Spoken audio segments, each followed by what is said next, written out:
Great. Good morning, everyone, and thank you so much for joining us for today's Pride Roundtable discussion. My name is Luis Vasquez, and I am a legal scholar at the Williams Institute. For those that are unfamiliar, the Williams Institute is an academic research center based out of the UCLA School of Law. We engage in independent research on issues related to sexual orientation and gender identity, with an aim at influencing law and public policy as they relate to the experiences of LGBTQI people. Now, our work is primarily focused on the experiences of LGBTQI people in the United States, but our work over time has taken us across the globe to meet LGBT people where they are and to see exactly what they have been experiencing in those places where they are.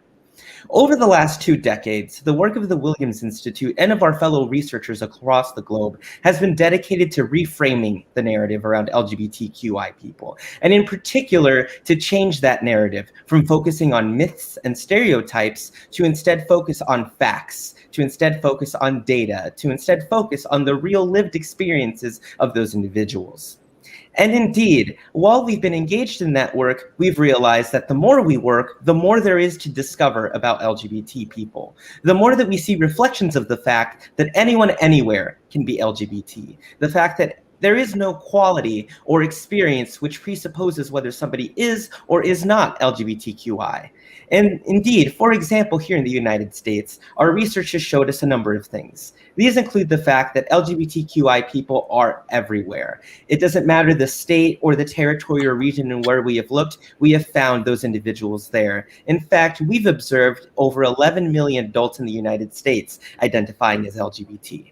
Additionally, we've observed that approximately 1.3 million of those individuals are foreign-born, and in many cases came to the United States with the intention of seeking a vindication of their rights as LGBT people and to obtain protections from discrimination that they've experienced on the basis of their sexual orientation or their gender identity. But of course, we've learned much more about who LGBT people are and the experiences that they report in doing this research. For example, we've seen that despite some opinions to the contrary, that they might be incompatible, that many LGBT people are indeed people of faith, with nearly half of all LGBT people in the United States reporting that they are moderately or highly religious and that they belong to a variety of faiths. We've also seen here that LGBT people can report diverse political beliefs, identifying across the spectrum, regardless if it's liberal, conservative, independent, or anything else. We've also observed, of course, that despite some feelings to the contrary, that LGBT people very strongly desire to enter into familial relationships and to have the types of bonds that we know that so many non-LGBT people depend on day to day. And so, for example, we know that here in the United States, there are over 513,000 same-sex married couples, with over half of those couples having married since 2015. Additionally, we know that approximately 17% of LGBT people in the United States are parents. Again, running counter to the belief that many LGBT people are not interested in families, that they are not interested in having children, and they are not interested in contributing to the societies to which they belong. Instead, our research has found exactly the opposite, that LGBT people work in every industry, that LGBT people can be both educated and uneducated, that they can be both experiencing poverty and also experiencing affluence, and so much more. But one thing that we have noted while we've conducted this research is that while our work can often be critical in shaping the public policy that will impact the lives of LGBTQI people, it is often the case that existing public attitudes and feelings about those people can influence our ability to even engage in this work. Or in other words, even though research on LGBTQI people is often what moves the needle and is often what allows for positive developments, the state and the way in which things are now can very much get in the way of our even being able to do that work, and in turn, to be able to make a change in the lives of these individuals. But why is that important? Of course, for many of you, especially those of you looking at the work that I do based in the United States, might wonder and think, well, what are LGBT people even experiencing that might drive us to need more research on them? But of course, what we found consistently, regardless of where the research is being done, what subpopulation of LGBTQI people are being looked at, we see that consistently they encounter discrimination and they encounter stigma. And they do so even in environments where public attitudes and existing laws suggest that LGBTQI people are actually encountering support rather than stigma from society at large. They are still reporting these experiences with discrimination. And so it continues to be important to do this work to discover exactly what's happening to LGBT people and how can we better serve their needs. And so it's with all of this in mind that I am proud to be moderating today's discussion, which is very specifically focused not on the United States, but rather on a country where those public attitudes and where existing laws suggest that doing work focused on LGBT people might be difficult, if not outright dangerous, for those wishing to do that work. And that, of course, isn't even to start speaking on the experiences of the LGBTQI people who they themselves are trying to help.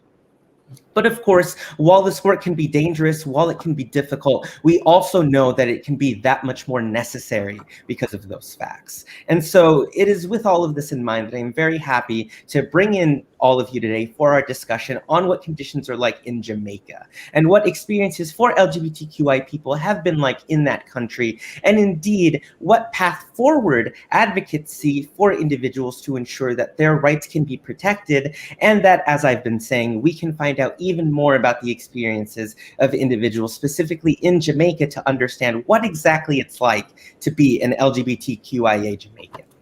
Now, before we turn to our very, very impressive panel of speakers today, I would like to have us turn to some remarks that would like to be shared by our partners at both the Canadian and the British High Commissions. So I will go ahead and turn it over to those prepared remarks now.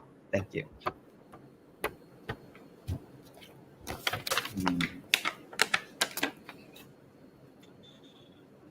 Excellencies, honored guests, happy Pride Week. I'm sorry I can't be there with you in person. Canada strongly believes that LGBTQ2 persons have the same fundamental rights to be free of violence, persecution, and discrimination as others. We believe that these rights already exist in international human rights law, including the Universal Declaration of Human Rights.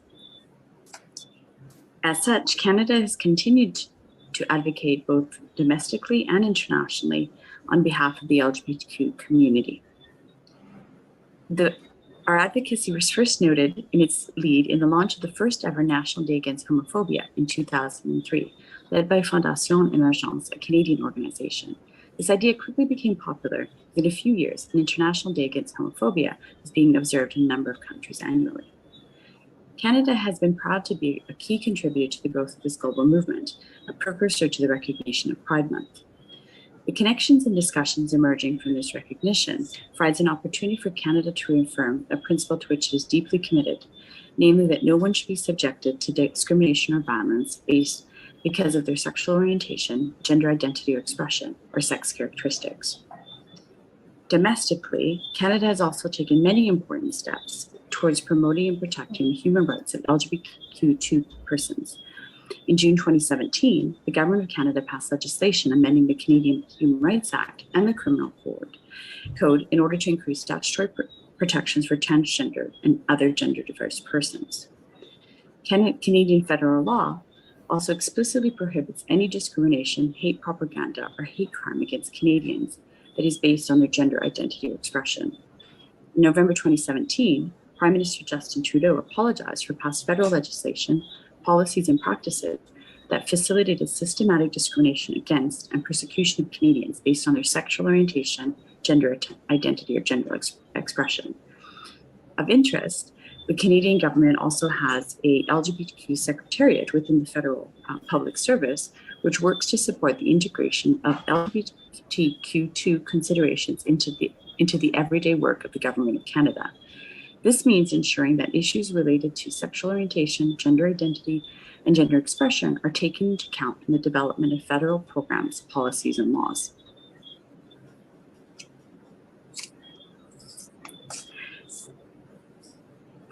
Here in Jamaica, and it's still a bit new, certainly for me, I was quite pleased in June of this year that we hosted an LGBTQ roundtable at the official residence and I believe some of you are participating in this roundtable. And it was really interesting to share your challenges and concerns, as well as the support required for the community. Canada is also providing funding for the Women's Voice and Leadership in the Caribbean project, which is improving 27 women's rights organizations and LGBTQ groups access to key resources, including capacity building, networking, and alliance building. It is also providing multi-year responsive funding to these groups. Through strong partnership with the Equality Fund and the Astraea Foundation, Canada is addressing the significant resource gap faced by women's rights organizations and LGBTQ organizations in the Caribbean, particularly in the context of COVID-19.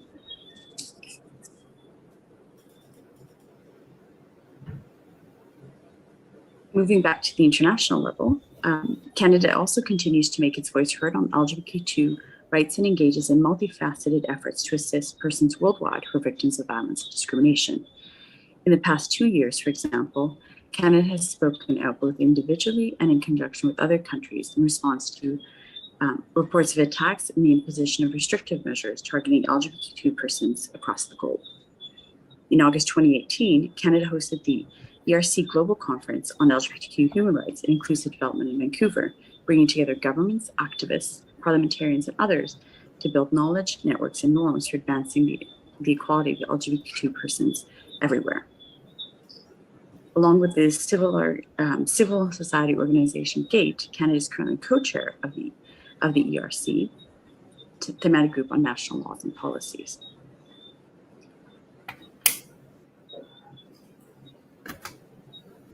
Finally, and in the words of Prime Minister Justin Trudeau, Canada believes that everybody deserves to live free of stigma, persecution, and discrimination, no matter who they are or who they live.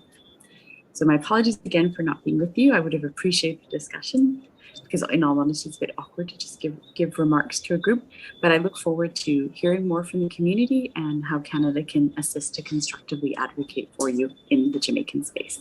Thank you. On behalf of the UK government, I'd like to send our congratulations on the 6th Pride Jamaica Week. The UK has and will continue to support advocacy groups helping the LGBT community in Jamaica. The UK is a global champion for LGBT rights because human rights are not human rights unless they're human rights for everyone.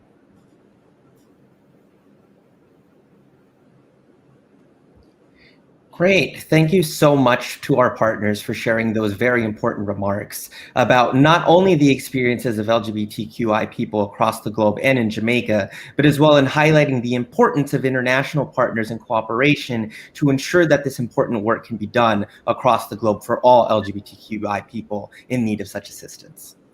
Now, for today's discussion, I'm very proud to be bringing with us individuals from a number of organizations that are doing this work in Jamaica and in some cases even across the globe, again, to ensure the rights of LGBTQI people. And before we dive deep into our actual discussion, I'd like to give each of our panelists a brief opportunity to introduce themselves, their organizations, and the work that they do. So I'd like to go ahead and begin with our representative from Equality for All Jamaica, formerly known as JFLAG, and that would be Glenroy Murray. Good morning, everyone, and happy Pride, because we're celebrating Pride JA August 1 to 6, and we're in the heart of that. So I'm the Interim Executive Director at Equality for All Foundation, and we're an organization that advocates for the rights, livelihood, and well-being of LGBT Jamaicans here. The core part of our work is policy and legal advocacy to adjust and improve the laws that have unfortunately excluded LGBT Jamaicans from actively participating in society in different ways. However, we also do work around improving the capacity of service providers to be able to provide non-discriminatory, stigma-free and responsive services to LGBT Jamaicans. And we do visibility campaigns as well to increase the visibility of LGBT Jamaicans throughout society, because we know the more people see and know and become familiar with LGBT Jamaicans, the greater the likelihood that there will be a reduction in negative attitudes towards the community. And finally, we do research to develop a better understanding of what is happening with the community. So during this week, we celebrate all the progress that has been made. We celebrate the fact that, we're now, based on our last research, at 25% of tolerant and positive attitudes in Jamaica. Not a lot, but still an incremental increase from the 20% we were in 2015. And we look forward to increasing that number, and we look forward to building more partnerships as we have in the past with a wide range of stakeholders in healthcare, in the youth development sector, within the private sector, and in the social services sector to improve the lived realities of LGBT Jamaicans. And I'll stop there for now. Great. Thank you so much, Glenroy. And next, I'd like to turn it over to Renee Green, who is joining us from Transwave Jamaica. Hi, everyone. So my name is Renee Green. I'm the Executive Director for Transwave Jamaica. We are currently the only transgender-focused organization operating in Jamaica, and we advocate for the rights, health, and well-being of trans people living here. We are also a partner organization of Equality for All Foundation, and we work in tandem to elevate the rights and the needs and the issues of the trans community. We are an advocacy-based organization, but a lot of our work also involves community engagement through our social support department. And so we've worked really hard to provide for some of the basic needs of the community through some of our initiatives, such as our Trans Emergency Fund. And so we've assisted with housing and of also like necessities that the community may need. We're also moving into a different dispensation of our work, and we're primarily focusing on research because there is a lack of data when it comes to the trans community here in Jamaica. And so a lot of the work that we've done so far involves one specific piece of research that we did around the economic wellness of the community, which we've already published, and it's on our website. There is also our trans health and wellness strategy that we developed last year that's currently making its rounds within the various ministries, because we're trying to see if we can have that document, implemented or adopted into the current health framework that exists. It's something that we're very proud of. It's the first of its kind in the region. And it gives a comprehensive look of what trans healthcare could and should look like in Jamaica. We've also done a number of work around some of the major policy issues in partnership with equality. And now we're currently working on developing a gender recognition framework for the country as well, so that we can use it as a tool to show just how important gender recognition legislation is for a community that is so deeply marginalized. There's so many other things that we do, but I'm going to stop here for the sake of time. Thank you. Great. Thank you so much, Renee. And then finally, I'd like to go ahead and turn it over to Carrie Jo Ford Lynn, who is joining us from the Astraea Foundation. Thank you, Luis. Good morning, good afternoon, depending on where you're joining from, and happy Pride to Jamaica. My name is Carrie Jo Ford Lynn. My pronouns are she and her, and I'm joining from Astraea Foundation, which is a foundation based in New York and has been funding LGBTI movements in more than 100 countries for the last 44 years.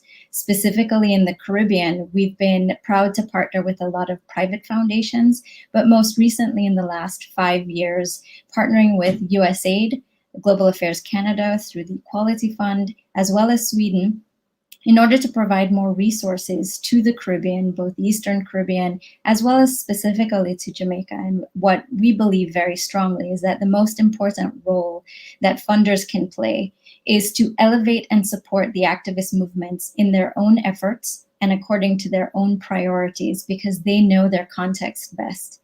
And we do this by providing core support funding not tied to any projects, without conditions, without terms, and also over many years, in order to fund what you've heard Renee and Glenroy speak about, research.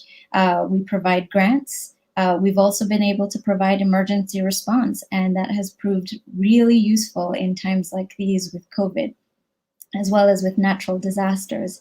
And also related to communications, you will see from Equality JA's Instagram page or Transwave or WeChange, they have a vibrant social media presence with lots of amazing advocacy from Out Loud JA to We Are Jamaicans to murals downtown Kingston. And we are extremely proud to have been partnering with them over many years to support their advocacy efforts. And it feels very personal for me because I was there for the very first Pride event in 2015. So again, happy Pride, and I'm looking forward to the discussion. Congratulations to all the advocates on the ground. Great, thank you so much. And so with all of our introductions in order, I'd now like to go ahead and actually get us started in earnest on this conversation.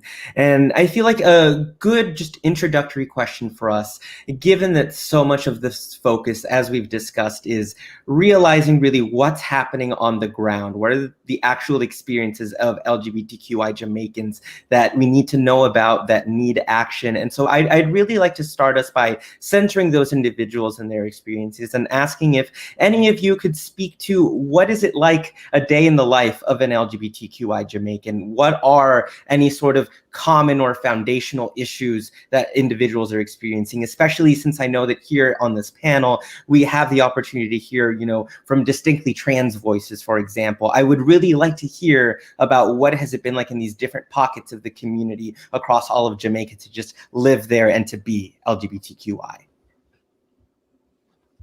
Renee, you want to start?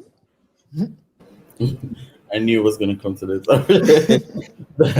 I'm sure. I mean, it is. I'm not going to say that everybody's experience is the same. I will say, as a trans person living in Jamaica, it's not necessarily the easiest. Many members of our community go through a lot, and it is difficult to just survive. And I'm not trying to paint the worst picture, because things have also improved. There've been like marked improvements over the last, I would say, almost 10 years. A lot of changes have been made, but there's still so many fundamental and foundational things that need to happen for LGBT people in general to be able to live holistic lives in Jamaica. And like some of the major issues that particularly trans people still face is the issues of homelessness and unemployment.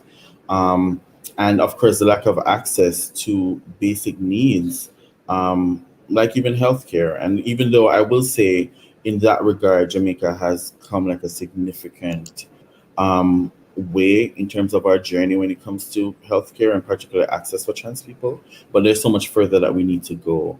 And so like a part of that is ensuring that we also put in the work so that we can, lead the way, but also not lead the way because we aren't the government, of course.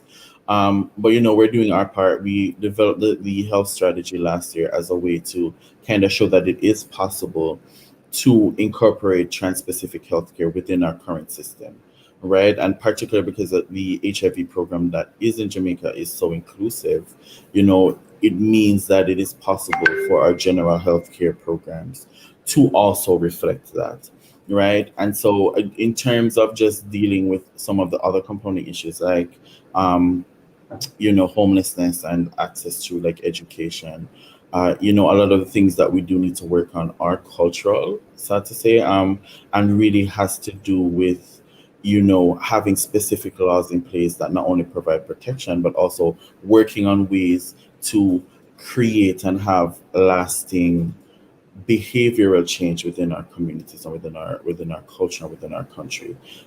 It's teaching people that trans people exist, but also that it's okay for us to exist, and it's okay for us to be able to thrive and be able to be afforded opportunities to thrive and to survive. And so, yeah, I'm going to go there and allow maybe Glenroy to jump in next.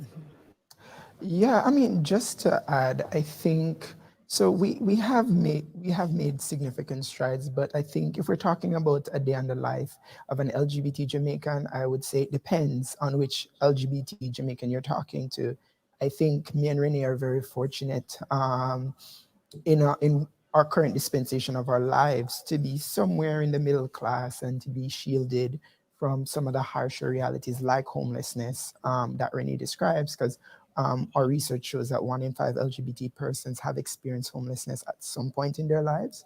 And so it's very much undercut by class. Your poorer LGBT person is likelier to face employment discrimination, is likely to face homelessness, is likely to face lack of access in different ways. And so those are some of the key issues that come up.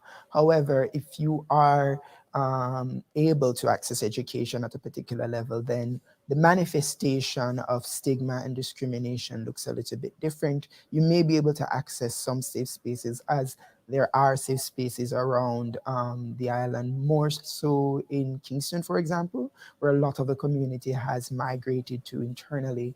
And so you may be able to go to a restaurant, you may be able to, go to a party and be able to be free. However, that's not always the case, for example, in certain parts of rural Jamaica, because the community kind of operates a little bit differently there. And so it really depends on your intersectional identity.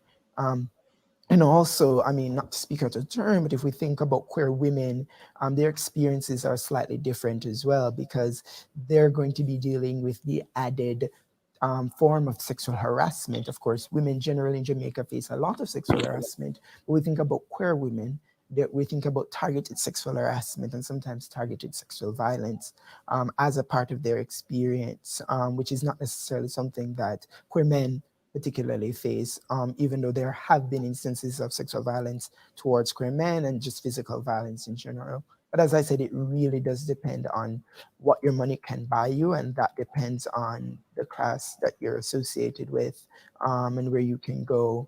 Yeah, so I think that's one of the major determinants. And I think what we would need, that Renee kind of alluded to, is that kind of protective legislation, for example, that addresses discrimination, that recognizes the existence of trans identity, that decriminalizes in particular contexts or varied experiences, and protects us in the context of the families that we form and the relationships that we have.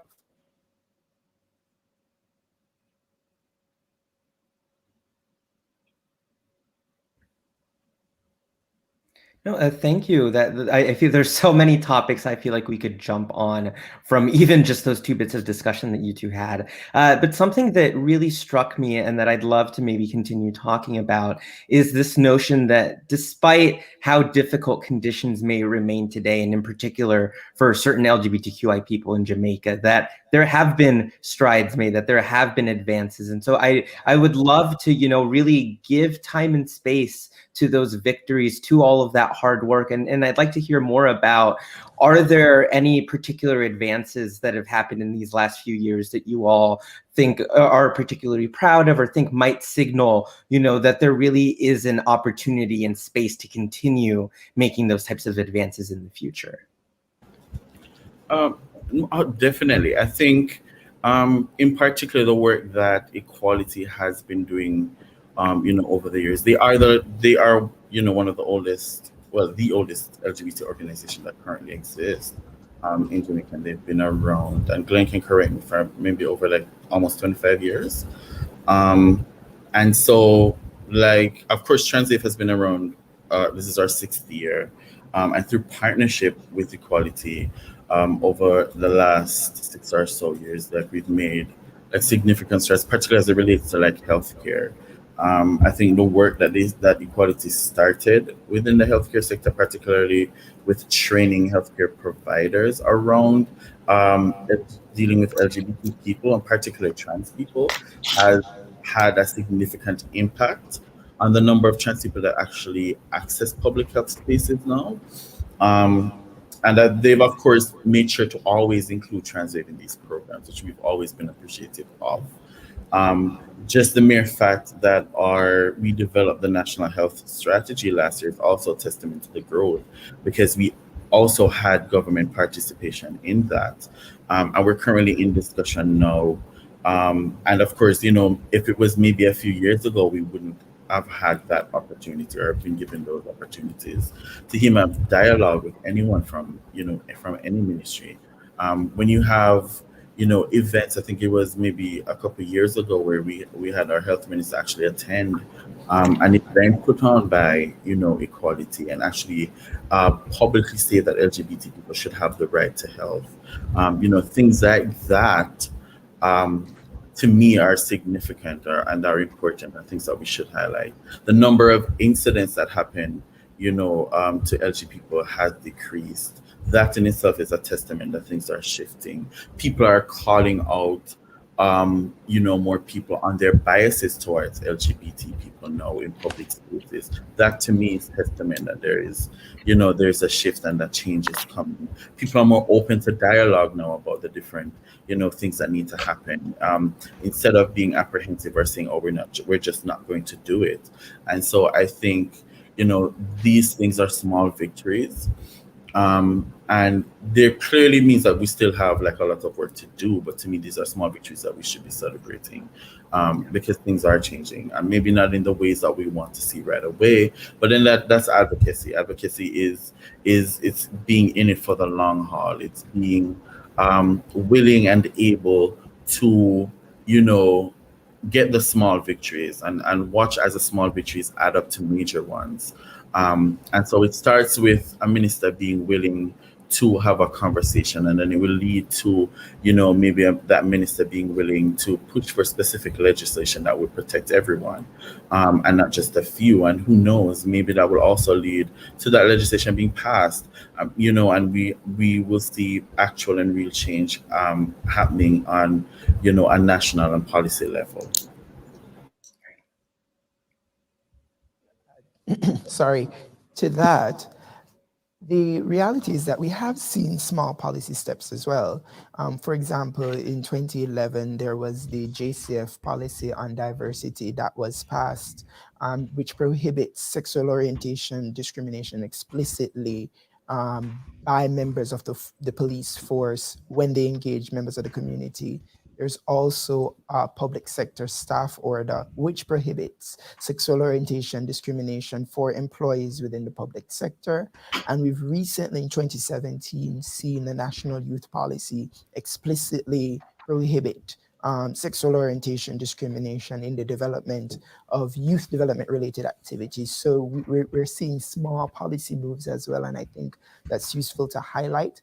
But even from a more cultural scope, I think a lot of the earlier conversations around what was happening in dancehall music, and if anybody knows Jamaica, we know that dancehall is a big part of our culture. There's been a significant and palpable reduction in the number or the of violently homophobic lyrics. I mean, there's still some levels of homophobia in dancehall, and that which is there looks more like, more normative, saying, bossa blank if you're straight. Hopefully persons listening understand that reference. But in other words, it's less kill them and more tell me that you're straight. And I think that in and of itself is indicative of some progress. I think the increasing visibility of members of the community in varied spaces also. And I also want to give a shout out to actors in the entertainment sector, because I feel like more and more LGBT people feel like they can show up to mainstream parties as themselves. And that's because different stakeholders within the entertainment sector have created safe spaces for the community to be able to show up. This is not everywhere, as I said, and it does have the underlining issue of class there, but I think it's something that we can celebrate. And I think also I learned recently while we were doing some work with the media that the Press Association of Jamaica actually put up some guidance on how the media is supposed to report on issues related to sexual orientation. So you're not supposed to mention it unless it's relevant to the story that you're telling. And I think that is also indicative of the fact that different stakeholders in different spaces are making steps. And if you look at something, for example, like the Respect Jamaica campaign that was around tolerance and inclusion, explicitly including sexual orientation or inclusion for persons of diverse sexual orientation, and that was taken up by different stakeholders within the private sector, and it wasn't led by a civil society organization per se. And it shows that more and more persons appreciate the need to create safe spaces for LGBT Jamaicans and to make sure that all of us are included as a part of society. Of course, more work needs to be done. We're seeing these pockets of tolerance emerge, and we want them to grow and spread out till it becomes a national reality for all LGBT Jamaicans. And can I also add that having Pride Jamaica is a major victory. It seems small, but I believe that, you know, all the advocacy organizations have been able to reclaim and reimagine Pride in their own way. And it's a major milestone having, you know, started Pride now 6 years ago. And, you know, I remember the discussions then, it seemed like such a risky venture. And now here we are. And I think that is a victory in and of itself. And as Renee mentioned, it's based on slow, steady progress and changing attitudes over time. No, thank you for that. I think that really brings me to what I'd like to keep discussing, which is how do we continue building on this momentum? And I'd be interested, Glenroy, you already started touching a little bit on this, but are there any particular factors or events, or just what have you all noted in these last couple of years, whether it's from the start of the first Pride in 2015, or even before that? Renee, you were mentioning some earlier policy developments, but what do you all think has been contributing to some of this forward momentum that you've been seeing in these limited contexts? And do you think that those teach us any lessons about what could be done moving forward to make sure that these advances only continue, and if anything, continue to get bigger and bigger for LGBTQI people in Jamaica? I think probably just to start that we had to look inwards as an LGBT movement about the ways in which we were going about our advocacy. I think that we were highlighting a lot of the issues that exist, and rightly so. There was high levels of violence, high levels of discrimination that needed to be talked about, but we weren't also celebrating the small victories that existed. And I think the more we did that, the more we talked about what was happening, the small changes that were surrounding us, is the more that persons who are allies or who are on the fence of this issue were able to say, okay, I can get on board with this. And the more we were able to highlight our shared experiences as Jamaicans primarily, persons began to understand that being LGBT is not an issue for persons who are outside of our context. It's a Jamaican experience as well. And I think we had to do that kind of internal work of investigating the ways in which we were doing the work and the ways in which we were spreading our messages, so that more persons could be a part of the conversation and could talk about the issues within the varying spaces that they could, and that we could build bridges. And so I think a lot of the gains that we have now is because we built relationships within the healthcare sector, built relationships with the youth sector, and we're trying to build relationships in other sectors as well, particularly around social protection, because it's a big issue for a lot of Jamaicans. Homelessness is a big issue for a lot of Jamaicans because generally there's no homelessness policy. And I think we as Jamaicans need to work on that, but in working on that, make sure that it is inclusive and make sure it addresses the ways in which being queer puts you at risk for homelessness. And I think that kind of work that focuses on integration, that focuses on shared experiences and shared challenges, that gets people to understand that it isn't for an invasion, but it's more about seeing everyone that's around you and understanding that regardless of how you identify and who you love, that you have just as much right to the space as anyone else.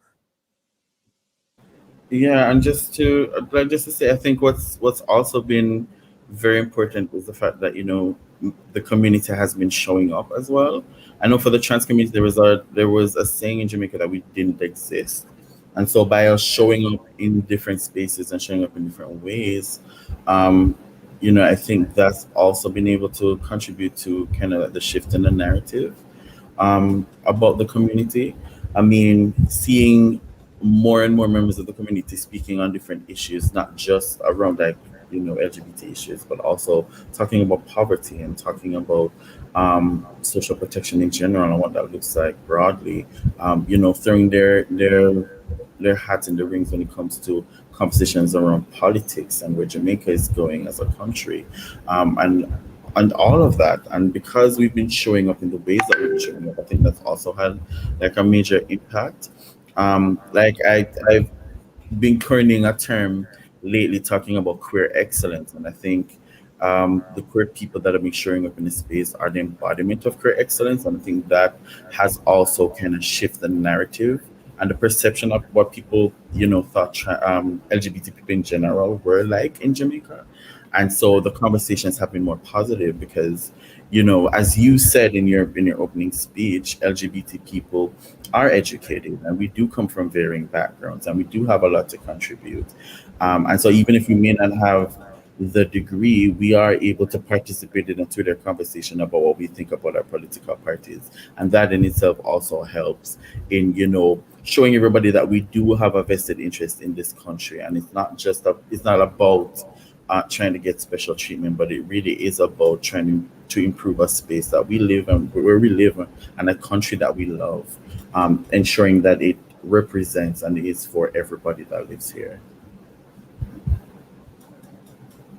Yeah, I would love to add to that. I think, going back to something Glenroy mentioned earlier about intersections, I think about the campaign around We Are Jamaicans. Jamaican people are very complex and we are excellent. Like you said, Renee, I mean, we just hit the double with Elaine Thompson. So there's so much to celebrate about being Jamaican itself. And recognizing that LGBTI people in Jamaica have other identities. Whether they're poor or they're middle class or upper class, whether they need specific types of healthcare, and also the fact that as women generally we need protection from violence, and domestic violence is a major issue that I think funders as well as advocacy organizations have a role to play in forming coalitions. It's important to fund groups for the work that they're doing and elevate the amazing work that they're doing, and also recognize that they're not single issue identities and it's not single issue work.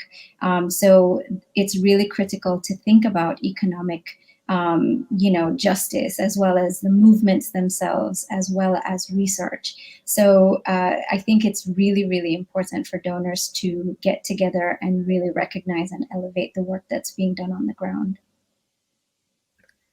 Thank you. That's actually a really great segue to what I was hoping to hear a little bit more about next, which is I've been really struck by this notion that some might feel that being LGBT and being Jamaican are incompatible, or there are two things that maybe don't naturally occur in nature. And so I was wondering really, what has it been like for you all then to work at times with international partners, to be working with individuals that aren't Jamaican and to be bringing them into these spaces and into these conversations? Have there been any problems emerging because you've done that? For folks like Carrie Jo, have you had to maybe adjust your approach in some of these countries to, like you said, ensure that the folks on the ground are getting to lead these conversations? Just are there any special considerations that you all have had to make sure that the message isn't being lost in all of this advocacy, that while yes, we might be involving international partners, they're really just here to highlight the experiences of actual Jamaicans?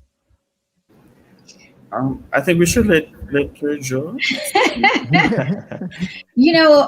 Astraea has a track record of elevating the voices of LGBTI movements where they are.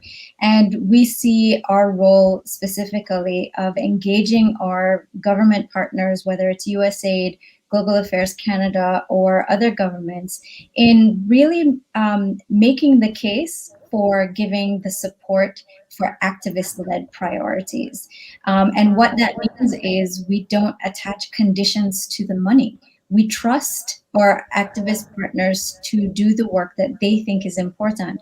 And so we recognize that there are some donors who need the research, who need the data in order to make the case to their organizations. And, Williams Institute has been a pretty amazing partner in making the case. For example, for the economic justice, we found that the legal protections that Glenroy mentioned For every legal protection that you give LGBTI people, it increases your GDP per capita by about $1,700. That is significant. And sometimes that's the research that some donors need in order to fund the movements. But it doesn't remove the fact that we should be funding the movements because there is that need, and trust the organizations to do the work that is important to them, that will make the difference for them, and for them to know that they are doing the right thing for their context.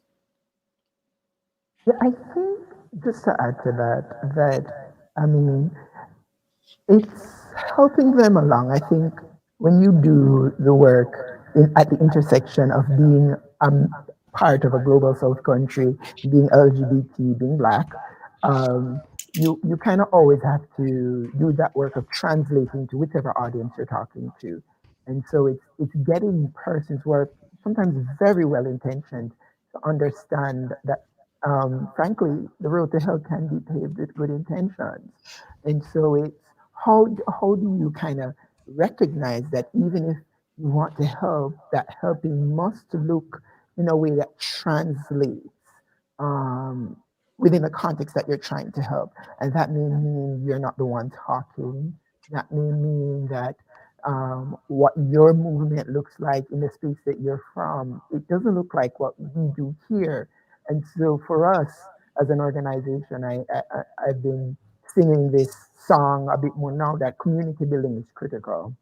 Um, I say this that the movement in America, for example, starts with Stonewall. Not really, there were incidents before Stonewall, but Stonewall was that lightning rod in many ways. And in Jamaica, we haven't had a Stonewall, and that's because we don't necessarily have fixed community spaces. And so we have to find different ways of doing community building work to get people to feel like they're a part of an LGBT community here. And so the kind of movement building that we have to do will necessarily have to look different because our contexts are different. And it's getting people to understand that. It's getting people to understand, how are you talking about Jamaican realities? How are you talking about dancehall music? We have a very complicated relationship with dancehall.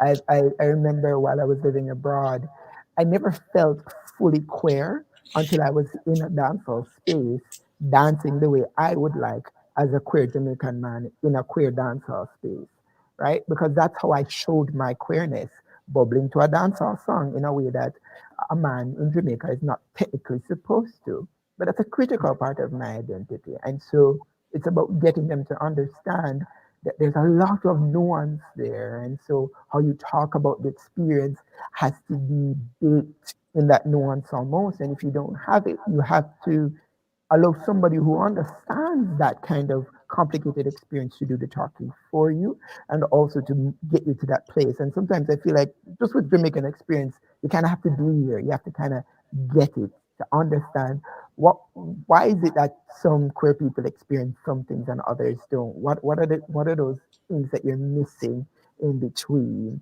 And it's really getting, whether it is funders, whether it's researchers abroad, whether it's media practitioners abroad to understand those complexities. It isn't always easy because I think a lot of them come with an LGBT lens, with a kind of uncomplicated LGBT lens, based on their experiences. And I don't fault them for that, but you can't really talk about the queer LGBT experience, the queer experience in Jamaica without understanding Jamaica, I think.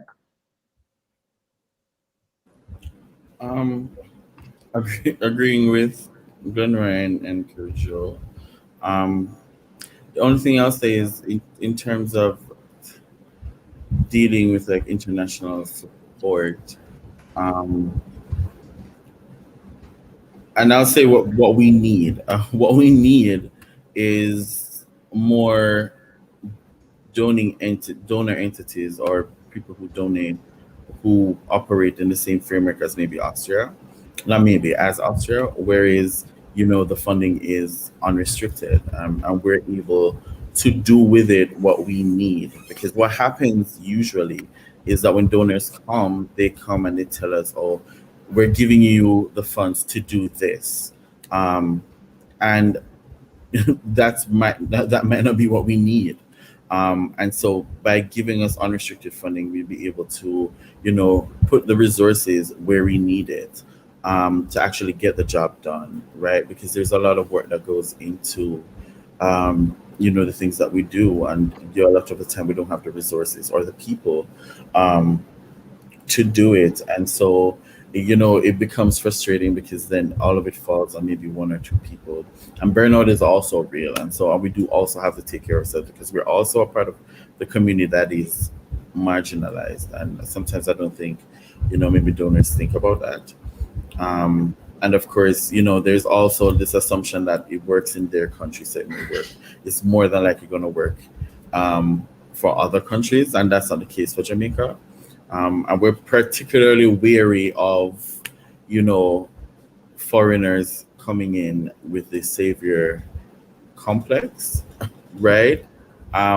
Because we're Jamaica, and the people may not know this about us, but Jamaicans like to do things for ourselves, right? So you want us to be able to float? Well, show us. We'll come up with our own way of floating, and we'll get it done our way, right? It's gonna get done. It's just gonna be done the way that is best for us. And so if you want to support us, don't come in and tell us how to save ourselves, or don't come in to tell us that you're here to save us, because we don't need to be rescued, right? What we need though is for you to provide the resources and the support so that we can rescue ourselves, right? And so it's pretty much teach us how to fish so we can do it ourselves. Because we want to do it ourselves, because then after you come and you save us and you leave, then we're going to end up right in the same rut that we were in before, as opposed to you allowing us to save ourselves and coming up with a framework that will work for us, that will actually have lasting change that we can sustain long after you're gone. And so that's the approach, I think, that we should take, and that, and I'm putting it out there for those, donors or supporters who are here, who are listening. Support us, support our work, and allow us to be able to craft the ways in which we do our work, because we know our own context, we know what we need, and so just give us the support to get that done. Thank you, Renee. And so we are actually coming, unfortunately, right up to the end of our conversation. But before we close, I did want to ask just one final question for everybody. Is something that's really been going through all of our remarks today has been this importance, as we've discussed, of making sure that people have the information that they need, whether this is international partners that are seeking to make donations or contributions in the country, whether it's trying to educate people in Jamaica about the experiences of the LGBTQI people who are living there. And of course, as I mentioned at the top, our work at the Williams Institute has always been very focused on how do we verify things with data? How do we get actual information on the lived experiences of people to then inform law and policy, to then inform what our working priorities might be? And so I'd like to just very quickly go around the room and hear from folks. Is there any sort of data or research or any sort of working priority that you all have for the near future that you think it would be good to have sustained attention and resources put to? And of course, I don't want to, ignore Renee's really important, really powerful point. Sometimes the folks on the ground know better of what is needed, and it might not be that research or data are needed. It might be that resources to meet certain immediate needs are needed. So if you have anything in that regard that you'd like to speak to, rather than say like a research priority, please feel free. But I'd like to just give this quick time. Is there anything that you all think we need to be looking at in the near future related to the lives of LGBTQI Jamaicans? Oh, definitely. I'm going to allow Glenn to jump in more so, but there are tons of research that JFLAG has done. Like I said before, Transwave over the last 3 or so years has also embarked on a journey of research. Research is always important, and in fact, that's what we want to focus on as well. We're hoping to be that hub in Jamaica for trans-specific related research, and so right now we have research published that we've done on workplace inclusion. That's from our workplace conversation series. We've also done research around the economic wellness of the trans community, highlighting the fact that the community really is what we say we are, which is poor and in need. And so, those research are also public. We did research when we were developing the Chance House strategy, which is also public. We did a needs assessment, which is also public as well. We definitely want more research to be done around violence in general. As it relates to the trans community, we need health-specific research. As it relates to the trans community as well, we would love more data around, the needs of the trans community in terms of like social protection. But of course, JFlag also has done like a lot of research, and I do know that they have plans for more research that we'll be partnering with. So I'll allow Glenn to come in at this point. But I mean, yes, most definitely research is important. Yeah, absolutely. I think we recently concluded research around climate change and its impact on members of the community. So we've been lucky to have donors like Astraea who are willing to kind of give us the room to identify new priorities. One piece of research that we do with sufficient frequency is research around what is the national situation with homophobia. How do people actually feel about LGBT Jamaicans? And so we have to get creative at times to fund that particular massive research endeavor every time it comes up or every time we decide to do it. So kind of the support to do that either more regularly or do it every 2 years or every 3 years. I think that would be something that I would like to highlight. But I mean, for me, as I said, I think the core focus would be how can we invest in community building and how can we find ways to support different organizations. I think JFlag is blessed to be able to do the work that we do for as long as we've been doing it. We're 22 going on 23, but we have organizations like the Astraea Foundation, which currently is the only LGBT specific shelter that provides housing, temporary housing for displaced LGBT Jamaicans. And so entities like that also need support because emergency fund support isn't always as forthcoming. So I would also identify that as something that we need to start looking at. And I think also the final thing would be what are the experiences of LGBT Jamaicans or just LGBT persons when they go abroad seeking asylum? I think we need to start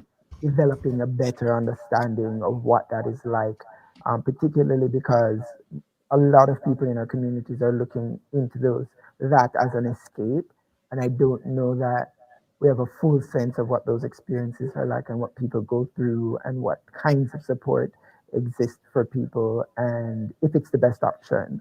And I think maybe that's something that we need to start looking at a little bit more closely. And what happens if people are deported to Jamaica and are members of our community?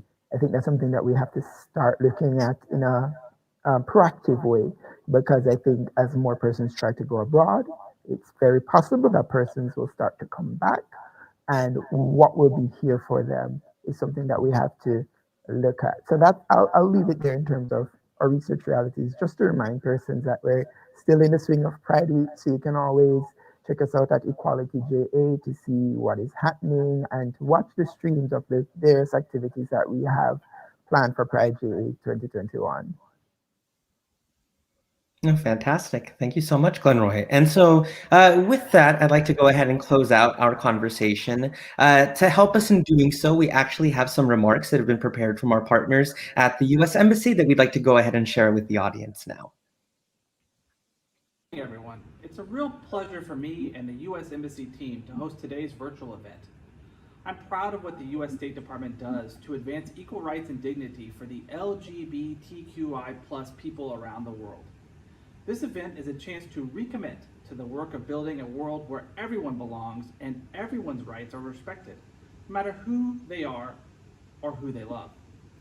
The LGBTQI+ community, here and around the world, has been fighting for equality for themselves and for others for decades.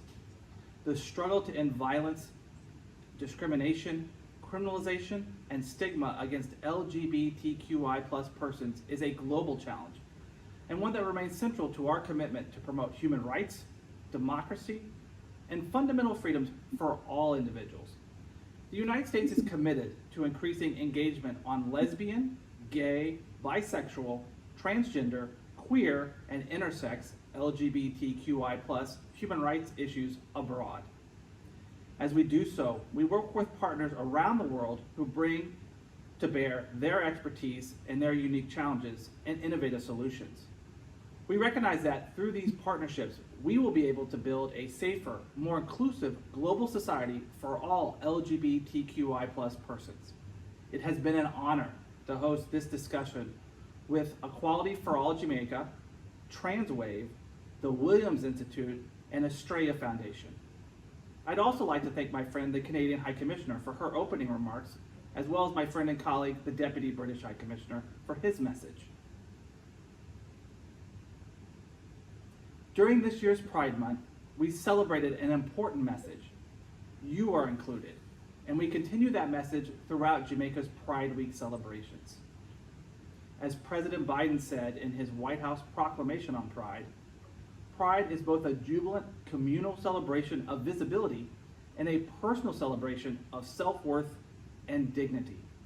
We see you, we support you, and we are inspired by your courage to accept nothing less than full equality. Again, I'd like to thank you all for participating in today's discussion. Happy Pride, everyone. And indeed, the challenge and the fight to secure the rights of LGBTQI people is a global one. And it is one that, as we've learned throughout this conversation, we see echoes of regardless of where you are. Many LGBT people report experiences with stigma, with discrimination, with violence, with poverty. And indeed, that means that there is a lot of work that is left to be done across the globe to protect those people. But as we've seen in today's conversation, while these discussions can be global, they are also very inherently local in nature. They are also discussions that we need to be having where LGBTQI people are living to truly understand what their experiences are and what those needs might be and how we might be able to meet them. And as we've seen in today's conversation, the experience in Jamaica is one that is complex and is very dependent on its context. It is one where local partners have indeed secured many great victories, and yet one where the work continues and where much is needed, whether locally or through the support of international partners, to again ensure that the lives and well-being of LGBTQI people in Jamaica and indeed across the globe can be protected, and to ensure that we, just like all other individuals, are able to lead long, happy lives. And so again, on behalf of the US Embassy, all of our international partners, and of course our great presenting panelists here today, I'd like to thank all of you for your time and joining us for this roundtable discussion. And as Glenroy very much noted, happy Pride. Thank you all again.